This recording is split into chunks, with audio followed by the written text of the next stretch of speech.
नमस्कार मित्रों, star study 29 के यूट्यूब चैनल में आपका स्वागत है।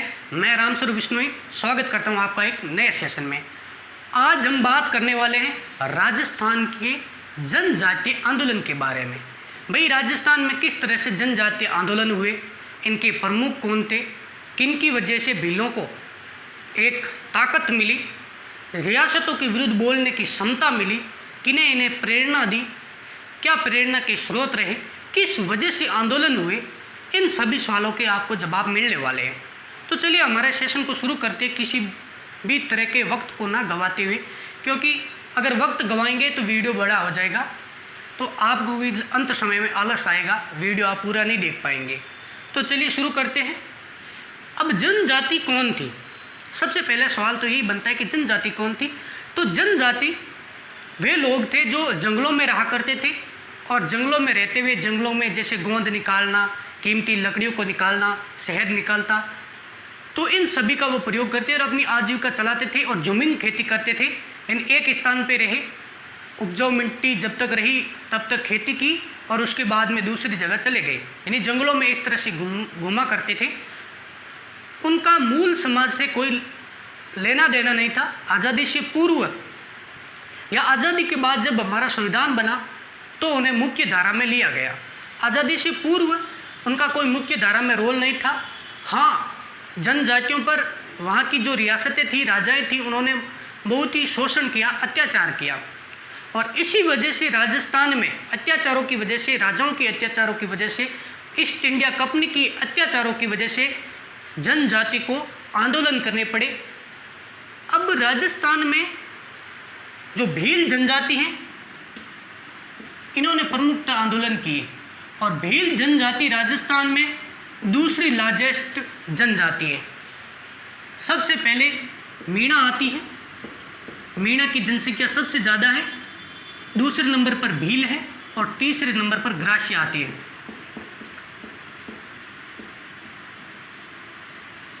भीलों के द्वारा मुख्यतः दो आंदोलन किए गए, जिसे आप एक आंदोलन को भगत के नाम से जानते हैं, भगत आंदोलन, और दूसरे आंदोलन को आप एटी आंदोलन के नाम से जानते हैं। जो ये भगत आंदोलन हुआ, ये भगत आंदोलन गोविंद गिरी के नेतृत्व में हुआ, और जो ये एटी आंदोलन हुआ, ये एटी आंदोलन मोतीलाल तेजावत के नेतृत्व में हुआ, तेजावत के नेतृत्व में हुआ। क्या कारण रहे भीलों के विद्रोह करने के? तो सामान्य तौर पर जो भील हुआ करते थे, वो भील, इन भीलों के मुखिया को क्या कहते हैं? तो गमेती। भील जंगलों में रहा करते थे।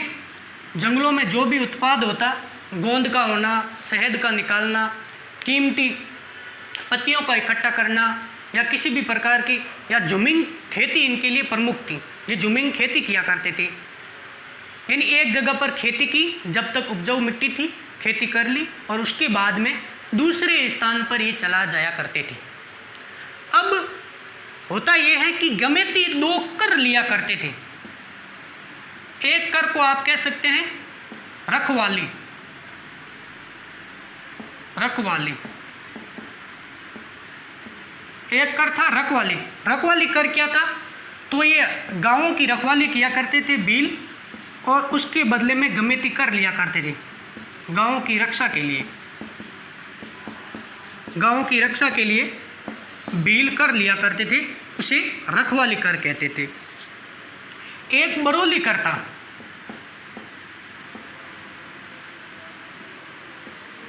बरोली कह सकते हैं, आप बरोली कह सकते हैं। इस प्रकार का एक कर था। इसमें यह हुआ करता था कि भील गांवों से या भीलों के इलाके से जो भी माल जाता या जो भी कोई वस्तु जाती, तो व्यापारी गमेती को, यानी भीलों के मुखिया को कर दिया करते थे। अब राजस्थान में सबसे पहले मैं आपको बताऊं तो भारत में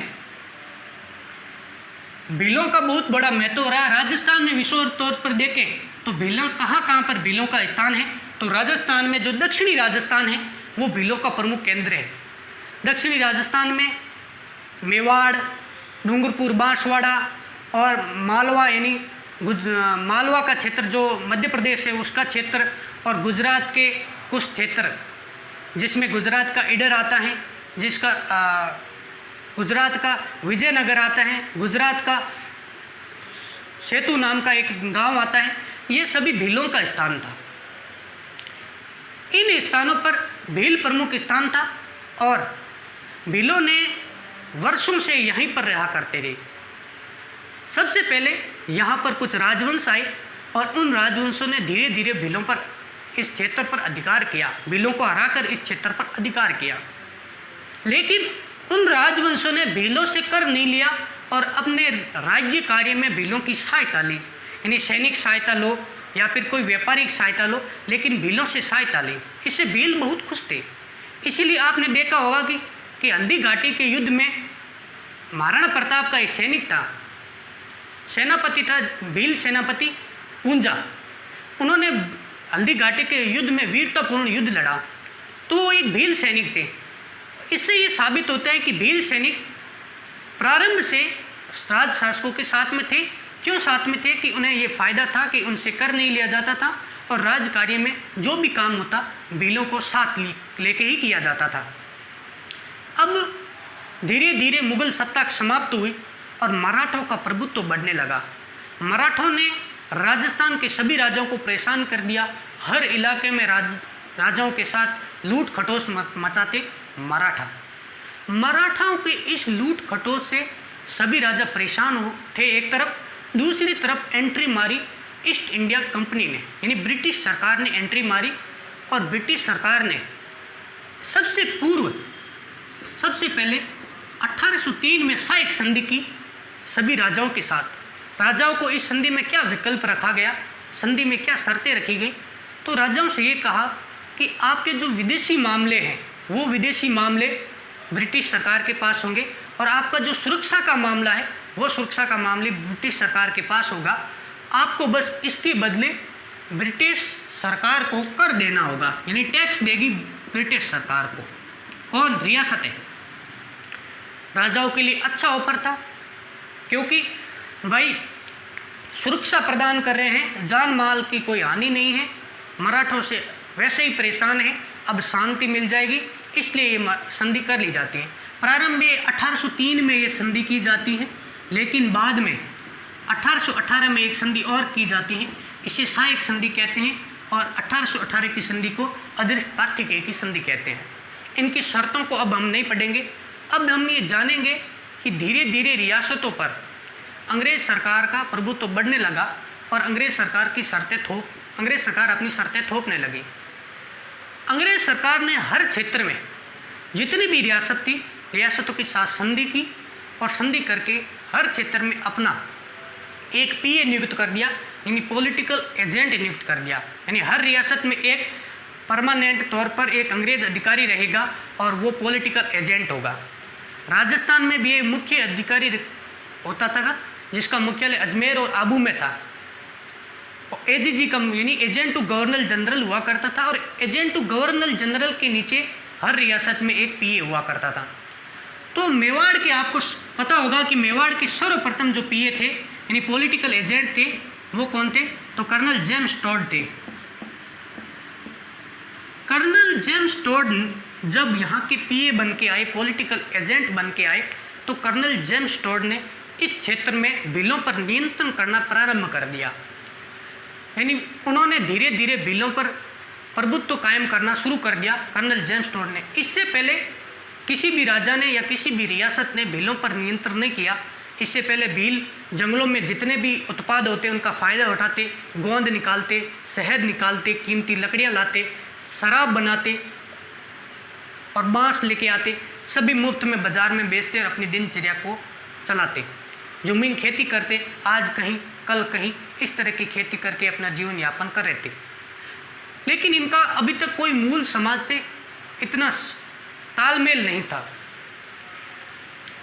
अब कर्नल जेम्स टॉड क्या करते हैं कि भीलों पर नियंत्रण करना प्रारंभ कर देते हैं।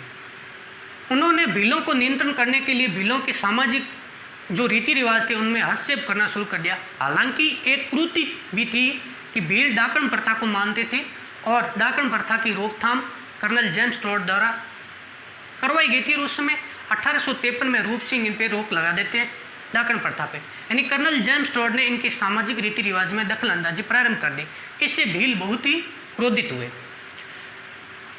ये एक मात्र कारण नहीं है भीलों के क्रोधित होने का, भीलों के और भी कारण है क्रोधित होने के। कौन से कारण है कि भीलों पर बेगार प्रथा बढ़ने लगी, यानी कि भीलों के पास जमीन खेती को ख़त्म कर दिया गया, उनके पैतृक जो भी खेती हुआ करती उसे ख़त्म कर दिया गया। भीलों को एक प्लेस दे दिया गया कि यहाँ पे आप खेती कीजिए। अगर भील एक जगह खेती करेंगे तो अंग्रेज़ सरकार को आसानी होगी उस पर कर लगाने के लिए, और कर नकदी के रूप में लिया जाया करता था। अंग्रेज़ सरकार उनसे कर लेती, भील कर दे नहीं पाते, इसलिए साहूकार के चंगुल में फंस जाते। अब साहूकार तो आपको पता ही है, भील अनपढ़ थे, गंवार थे, तो 100 के पीछे एक जीरो और लगा दिया, बन गया 1000। भीलों के साथ इसी तरह से हुआ करता था। साहूकार के चंगुल से भील कभी छूट ही नहीं पाए। अब भील इन साहूकारों के चंगुल में फंसते गए और बेगार प्रथा के शिकार हो गए, यानी किसी भी प्रकार की कोई जॉब नहीं, किसी के प्रकार के कोई पैसे नहीं, फ्री में मजदूरी किया करते थे जो जागीरदार हुआ करते थे या साहूकार हुआ करते थे उनके सामने। तो भीलों के सामने ये भी बहुत बड़ी स्थिति सामने आ गई, यानी ये बेरोजगार होने लग गए। इन्हें अपने पैतृक जो जमीन खेती थी उससे हाथ धोना पड़ा। और अंग्रेज़ सरकार ने क्या किया कि अंग्रेज़ सरकार ने जो वन उत्पाद है उन वन उत्पादों पर रोक लगा दी कि भील वन उत्पाद को नहीं ला पाए।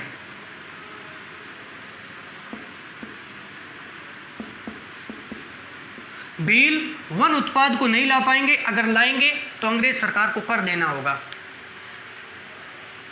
और क्या किया, इसकी वजह से वन उत्पाद ना लाने की वजह से भील अब शहद नहीं निकाल सकते, कीमती लकड़ी नहीं ला सकते, भील अब गोंद नहीं निकाल सकते। अगर निकाले तो भीलों को क्या देना होगा, अंग्रेज सरकार को कर देना होगा। और भीलों के साथ ये हुआ कि भीलों को महुआ से भील शराब निकाला करते थे, एक बहुत अच्छी किस्म की शराब निकालते और उसका सेवन करते थे।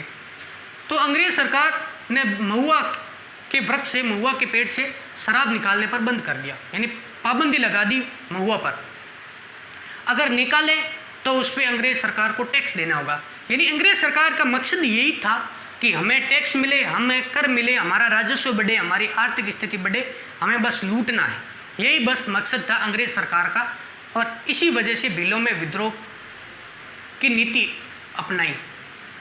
अब भीलों के साथ और क्या होता है, तो भीलों के साथ ये कह दिया जाता है कि आप अगर अफीम की खेती करते हैं या फिर आप अफीम का व्यापार करते हैं, किसी भी तंबाकू का व्यापार करते हैं, नशीली पदार्थ का व्यापार करते हैं, तो उस पर आपको कर देना होगा अंग्रेज सरकार को। तो क्या क्या हुआ, एक तो कि टैक्स समाप्त कर दिए गए, गमेती के 2 टैक्स समाप्त कर दिए, भीलों को बेरोजगार कर दिया, बेगार प्रथा कर दी, इनके सामाजिक रीति रिवाज में दखलंदाजी बढ़ गई और इन्हें साहूकारों के अधीन कर दिया। इनकी जो परंपरागत खेती थी उसे समाप्त कर दिया गया, वन उत्पादों पर रोक लगा दी गई। और भीलों के साथ और घटना ये भी घटी कि भीलों के साथ जनगणना की गई। और सर्वप्रथम भारत में जनगणना कब होती है, 1881 में जनगणना होती है। और उस जनगणना में ये बात फैल गई, एक अफवाह फैल गई भीलों के मध्य कि अंग्रेज जनगणना करवा रहे हैं और जनगणना करवाकर हर व्यक्ति पर अलग से कर लगाएंगे भीलों में, इसलिए भीलों ने विद्रोह किया। और अफवाह क्या फैली, तो भीलों के मध्य ये अफवाह फैल गई कि अंग्रेज सरकार हमें गिन रही है, हमें जांच रही है और जितने भी युवा हैं इन्हें अफगान भेज देगी, क्योंकि उस समय अफगान में अंग्रेज सरकार के साथ युद्ध चल रहा था, अंग्रेज़ों का युद्ध चल रहा था। और भीलों ने ये सोचा कि हमें हमारी गिनती करके अंग्रेज सरकार हमें अफगान भेज देगी। इससे बचने के लिए भीलों ने विद्रोह प्रारंभ कर दिया। और क्या था, एक अफवाह ये भी थी कि भीलों को ये शक था कि अंग्रेज सरकार हमारी बहु बेटियों को गिन रही है, क्या पता ये यौन उत्पीड़न का शिकार हो जाए, तो ये भी भीलों का डर था। इसीलिए भीलों ने विद्रोह किया अंग्रेज सरकार का। अब भीलों के पास अभी तक कोई नेतृत्व तो नहीं है, विद्रोह करे तो कैसे करें, ऐसे छोटे मोटे विद्रोह किए भीलों ने, कहीं झड़प भी हुई भीलों की, लेकिन अच्छी तरह से अभी तक इनके पास कोई नेतृत्व तो नहीं है। और इनका जो नेतृत्व किया, हम बात कर रहे हैं भगत आंदोलन की। अभी तक जो थी वो समानताएं समान थी। अब हम बात कर रहे हैं भगत आंदोलन की। ये कारण एक ही आंदोलन की भी है और भगत आंदोलन के भी यही कारण है। अब हम बात कर रहे हैं भगत आंदोलन की। भगत आंदोलन, एक व्यक्ति हुए जिनका नाम गोविंद गिरी था। इन गोविंद गिरी का जो जन्म हुआ वो जन्म डूंगरपुर में होता है और डूंगरपुर का एक गांव है बेड़सा। बेड़सा गांव में इनका जन्म हुआ और ये बेड़सा कहाँ पे है? डूंगरपुर में। गोविंद गिरी की जाति थी वो बंजारा थी और बंजारा जगह जगह घूमकर वस्तुएं बेचा करती थी। जगह जगह घूमकर कहते हैं कि गोविंद गिरी के जो प्रारंभिक जीवन था उसमें प्रारंभिक जीवन में गोविंद गिरी की पत्नी की मृत्यु हो जाती है और गोविंद गिरी के बच्चों की मृत्यु हो जाती है। उसके बाद में गोविंद गिरी ने संत बनने का निर्णय किया, साधु बनने का निर्णय किया और साधु भी ऐसे बने कि अंग्रेजों के नाक को चने चबा दिए। कैसे बने? अब देखो, इनके जो गुरु थे वो गुरु कोटा बूंदी के अखाड़े के महंत थे। कोटा बूंदी अखाड़े के महंत थे और इनके गुरु का नाम राजगिरी था। राजगिरी महंत ये इनके गुरु थे। ये जब संत बने गोविंद गिरी तो संत बनकर इन्होंने अपने गांव में ही बेड़सा में ही अपनी धूनी बना दी। यानी धूनी का मतलब ये है कि यहाँ पर लोग आएंगे, इनके उपदेश को सुनेंगे, इनके जो प्रवचन देंगे वो सुनेंगे। तो इन्होंने यहाँ पर धूनी बना ली और यहीं पर रहने लग गए। इनको जो मानने वाले लोग थे उन लोग को भक्त कहते हैं और इसी वजह से इन्होंने पंथ चलाया था, भगत पंथ। तो याद रखिएगा, भगत पंथ किसके द्वारा चलाया गया? तो गोविंद गिरी द्वारा भगत पंथ चलाया गया था। इनको मानने वाले लोग यानी इनके उपदेशों पर चलने वाले लोग भगत कहलाए और भगत लोग वो से एक संगठन बना जिसे क्या कहा गया? भगत पंथ कहा गया। अब ये जो भी भील थे ये सभी भील गोविंद गिरी को मानने वाले थे और इन्होंने ही यहाँ पे आंदोलन किए, इसीलिए इस आंदोलन का नाम भगत आंदोलन पड़ा। अगर आपसे पूछ ले कोई, जेन्युइन पूछ ले, एग्जाम में ना आए, कोई पूछ ले कि इस आंदोलन का नाम भगत आंदोलन क्यों पड़ा, तो इसके पीछे सीधा सा कारण ये बता दीजिएगा कि गोविंद गिरी को मानने वाले लोग यानी मानने वाले भील क्या कहलाए? भगत कहलाए। इस वजह से ये जो आंदोलन है ये भगत द्वारा किया गया यानी भक्तों द्वारा किया गया, इसीलिए इस आंदोलन को भगत आंदोलन कहा जाएगा। तो ये बात आती है, अब इन्होंने किस प्रकार की इन्हें शिक्षा दी? इन्होंने सामाजिक एकता की शिक्षा दी, इन्होंने लोगों को सामाजिक कुरीतियों से दूर रहने को बोला, इन्होंने एका ईश्वर का उपदेश दिया। यानी इन गोविंद गिरी का ये कहना था कि ईश्वर एक हैं, चाहे आप उनके कितने भी रूपों की आराधना कर लें वो व्यर्थ हैं, ईश्वर सिर्फ एक है, आप एक ही ईश्वर को माने। ये इनके द्वारा उपदेश दिए गए थे। इनके उपदेश बड़े आध्यात्मिक तरीके से अच्छे उपदेश थे। गोविंद गिरी स्वामी दयानंद सरस्वती से काफ़ी हद तक प्रभावित थे। इन्होंने दयानंद सरस्वती द्वारा, क्योंकि दयानंद सरस्वती भी एक समाज सुधारक थे और दयानंद सरस्वती ने एक तो कहा कि स्वदेशी वस्तुओं का प्रयोग करें, तो इन्होंने भी अपने उपदेशों में ये कहा कि आप सभी स्वदेशी वस्तुओं का प्रयोग करें, विदेशी वस्तुओं का प्रयोग न करें। इस वजह से अंग्रेज सरकार को काफ़ी नुकसान पहुंचा, क्योंकि गोविंद गिरी को मानने वाले भीलों का बहुत बड़ा क्षेत्र था और गोविंद गिरी ने अपने उपदेशों में कहा कि आप शराब नहीं पिएंगे, पूर्णतः शराब पे पाबंदी लगा दी। यानी ये भी एक अंग्रेज सरकार को बहुत बड़ा नुकसान है, क्योंकि शराब से बहुत ज़्यादा टैक्स आता है और टैक्स आने की वजह से अंग्रेज सरकार को भीलों के एक बड़े क्षेत्र में शराब न पीने की वजह से टैक्स की प्राप्ति नहीं हुई, आर्थिक या राजस्व नुकसान हुआ। इससे भी अंग्रेज सरकार भीलों पे बहुत ज़्यादा क्रोधित हुई, यानी क्रोधित हुई गोविंद गिरी पर कि इन्होंने शराब को बंद करवा दिया।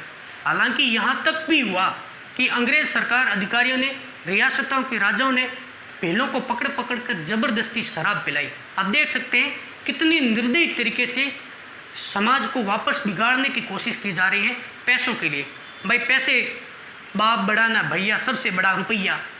तो राजाओं ने जबरदस्ती भीलों को शराब पिलाई कि नहीं पीते हो, चलो बोतल पकड़ी, मुंह खोला, 4 लोगों ने पकड़ा और उड़ेल दी उसके मुंह में।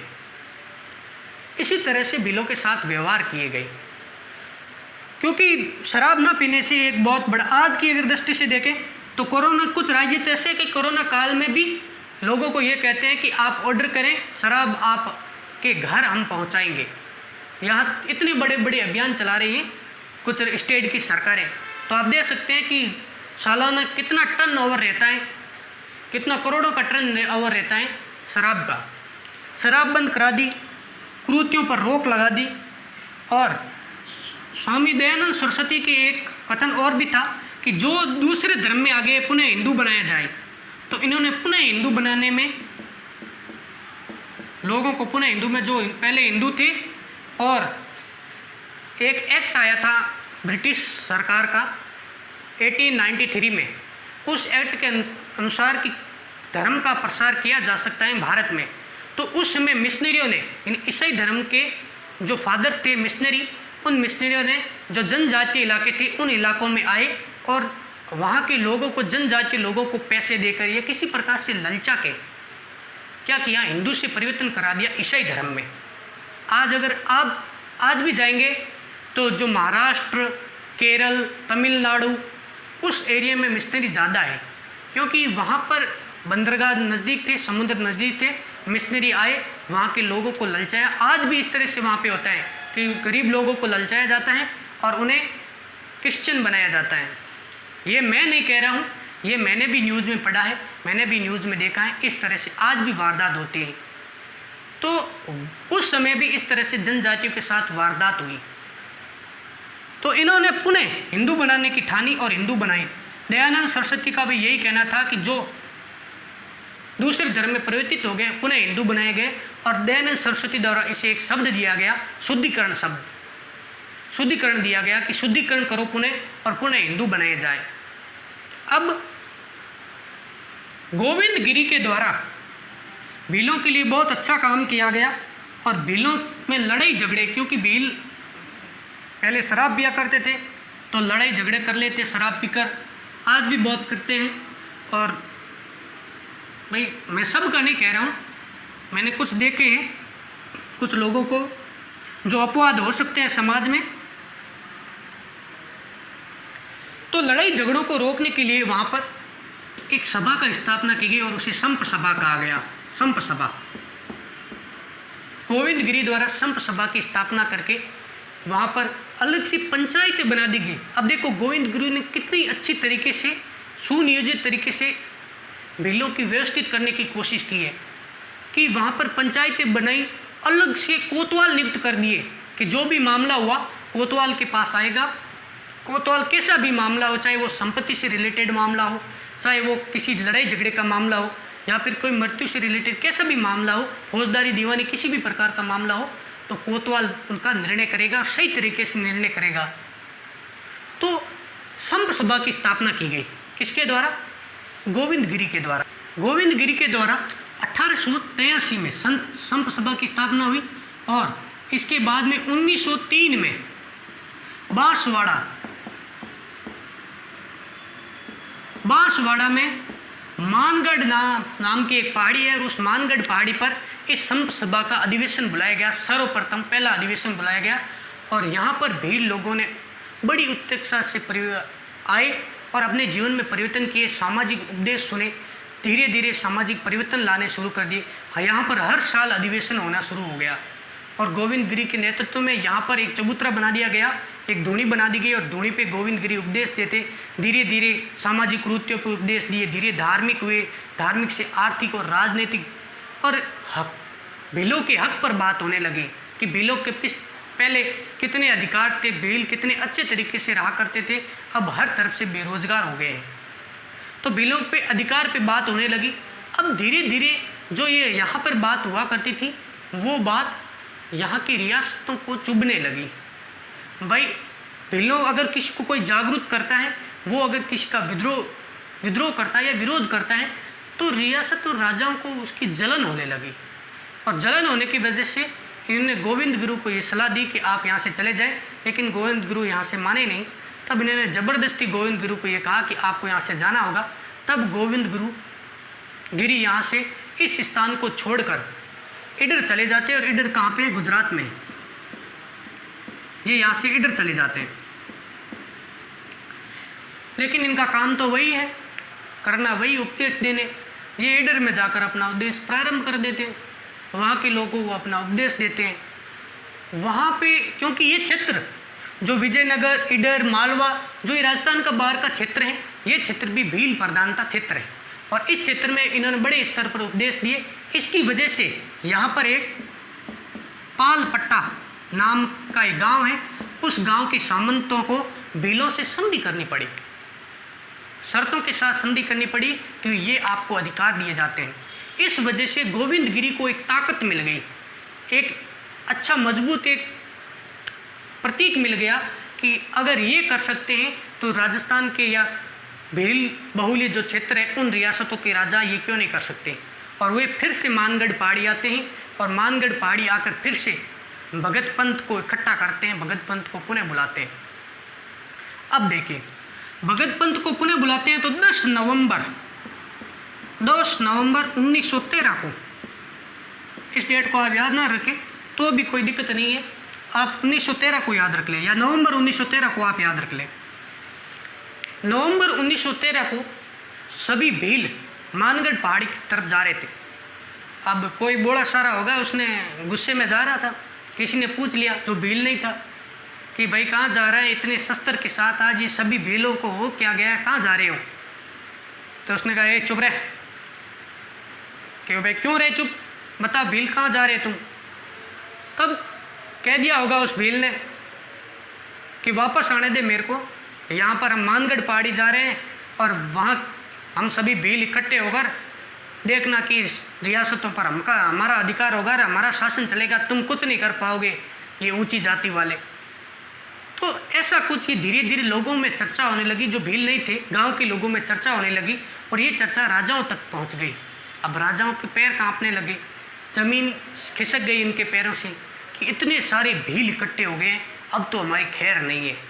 क्योंकि भील एक अच्छे योद्धा थे, हर तरह की कलाओं में निपुण थे, श्रमदान उनका सबसे बड़ा हथियार था। भील हमेशा ही अपने पास तीर रखा करते थे और उस दिन भील तीर, हसिया, बंदूकें ये सभी लेकर जा रहे थे।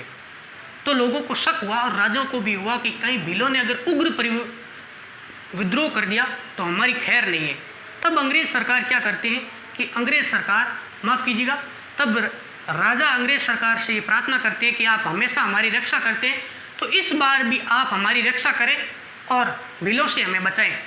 इस बात की पुख्ता जानकारी पाने के लिए अंग्रेज सरकार क्या करते हैं कि भाई ये राजा सही है या गलत है, क्या पता ये हमें बेवकूफ़ बना रहे हैं राजा। तो जांच करने के लिए 2 अफसरों को मानगढ़ पहाड़ी पर भेज दिए और उन 2 अफसरों का क्या नाम था, तो यूसुफ खां और गुल्ली मोहम्मद।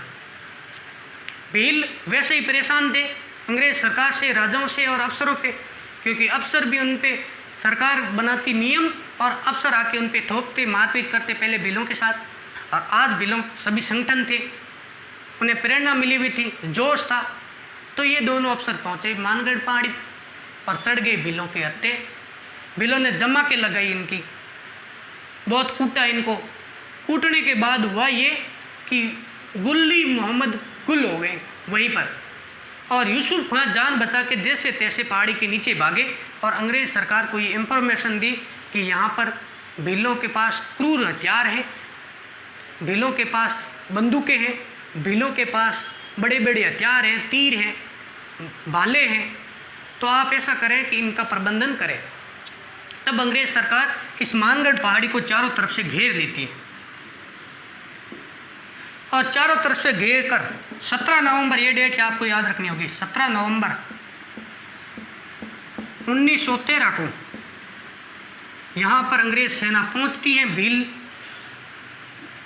भीलों के आंदोलन के पास, यानी पहाड़ी के ऊपर पहुँचती है और अंधाधुंध फायरिंग करती है। इस फायरिंग से यहाँ पर 1500 भीलों की मृत्यु हो जाती है, 1500 भील शहीद हो जाते हैं। और यहाँ पर अंग्रेज सरकार ने गोविंदगिरी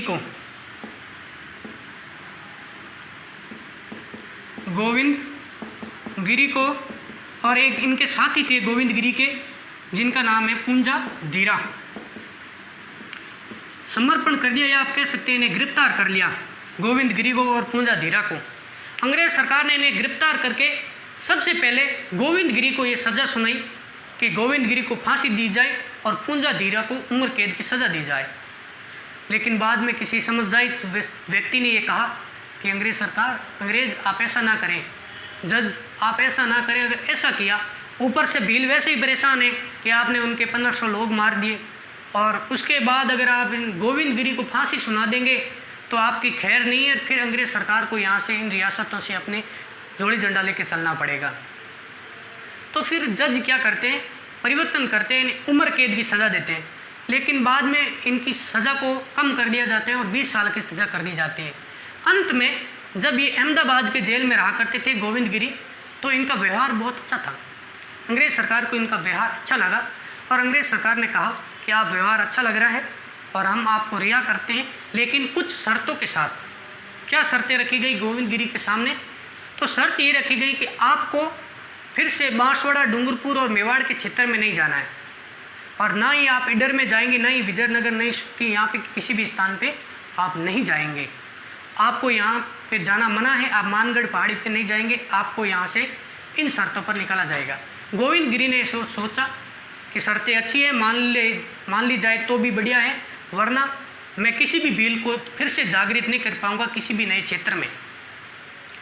तो वो इन शर्त को मान लेते हैं और गोविंदगिरी यहाँ से निकल गुजरात के अहमदाबाद के एक कंबोद नामक गांव में आ जाते हैं। और इस कंबोद नामक गांव में 30 अक्टूबर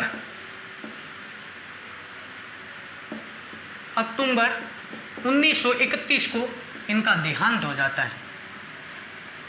इस घटना के बारे में किसी ने भी अच्छी तरह से चर्चा नहीं की। भीलों के इस उपद्रव को ना कि अंग्रेज सरकार ने बताया, ना कि राजा सामंतों ने बताया, लेकिन इसका बाद में आज़ादी के बाद इसका पता चलता है। हालांकि ये जो घटना है, इस घटना को राजस्थान का, याद रखिएगा, ये क्वेश्चन पूछा जा सकता है कि राजस्थान का जलियांवाला बाग हत्याकांड किसे कहा गया है? तो मानगढ़ पहाड़ी का जो हत्याकांड हुआ उसे राजस्थान का जलियांवाला बाग हत्याकांड कहा जाता है। हालांकि ये हत्याकांड जलियांवाला बाग हत्याकांड से 6 वर्ष पहले हो गया था, लेकिन किसी ने इसकी जानकारी नहीं दी। आज़ादी के बाद ये पता चला कि यहाँ पर इस प्रकार का कोई घटना हुई, यहाँ पर 1500 भीलों की मृत्यु हो गई। उसके बाद में इसे महत्व दिया गया। राजस्थान सरकार द्वारा इसे भी कोई अच्छी तरह से महत्व नहीं दिया गया। और जिस दिन ये प्रोटेस्ट हुआ, यानी जिस दिन यहाँ पर भीलों की मृत्यु हुई, उस दिन मार्गशीर्ष पूर्णिमा थी। मार्गशीर्ष पूर्णिमा थी, यानी आज भी भील यहाँ पर जाया करते हैं मार्गशीर्ष पूर्णिमा को, इस मानगढ़ पहाड़ी पर गोविंदगिरी की आराधना करने के लिए, उन्हें याद करने के लिए कि इतने बड़े एक हमारे गुरु हुए। तो इसके बाद में राजस्थान सरकार ने इस पे ध्यान दिया और श्रीमान अशोक जी गहलोत 2012 में 17 नवंबर 2012 में यहाँ पे गए और गोविंदगिरी की मूर्ति का अनावरण किया। तो इस तरह एक भीलों का बहुत बड़ा प्रोटेस्ट, भीलों ने अपने अधिकार के लिए, अपने जो भी इन्हें पहले अधिकार मिले हुए थे, वन उत्पादों का अधिकार या किसी भी प्रकार का इनका जो अधिकार था, खेती करने का अधिकार, इनका जो शोषण किया, उन शोषण का विरोध किया। इसने एक बड़े स्तर पर विरोध किया। उस विरोध को किस तरह कुचला गया, राजाओं द्वारा, अंग्रेज सरकार द्वारा कुचला गया, उनके अधिकार का हनन हुआ। तो आज हमने जाना कि भीलों के साथ किस तरह से एक अन्याय हुआ और भीलों ने उसका विरोध किस तरह से किया, अपना रक्षा कैसे की, अपनी उन मांगों को कैसे मनवाया। हालांकि जब संप सभा की स्थापना हुई तो संप सभा की 33 शर्तें रखी गई। किसके सामने? राजाओं के सामने कि हमारी ये 33 शर्तें, राजा हमारी ये 33 शर्तें पूर्ण करो। लेकिन राजाओं ने उनकी शर्तें पूर्ण नहीं की, इसलिए एक ये भी माना जाता है कि उन्होंने बहुत बड़ा विद्रोह इस वजह से किया कि उनकी शर्तें पूर्ण नहीं की गई थी। तो हमने आज भगत आंदोलन पढ़ा और आगे की क्लास में हम एक ही आंदोलन के बारे में पढ़ेंगे। तो तब तक के लिए थैंक यू, शुक्रिया।